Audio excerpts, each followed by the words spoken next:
இந்த வீடியோ பார்த்துட்டு இருக்க எல்லாருமே FDFS போனீங்கன்னா நான் மட்டும் TDFS போவேன்ப்பா அப்படின்னா என்னடான்னு கேட்டிங்கன்னா 3rd டே 4th ஷோவை தான் அப்படி சொன்னேன். ஸோ நீங்கள் எந்த ஷோவுக்கு போனீங்கன்னு இதே மாதிரி கமெண்ட் பண்ணிடுங்க.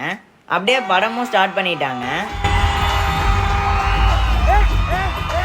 தளபதியோட என்ட்ரி ஒன் லாஸ்ட் டான்ஸ் அப்படி இப்படின்னு மூவி நல்லா தாங்க போயிட்டு இருந்துச்சு.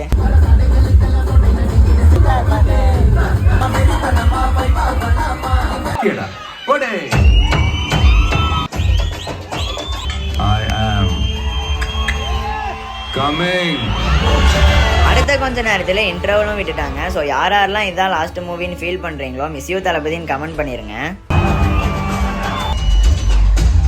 முதல்ல நாம மாறணும். படமும் முடிஞ்சிருச்சு. என்ன லாஸ்ட்ல தான்ப்பா கொஞ்சம் எமோஷனல் ஆயிடுச்சு.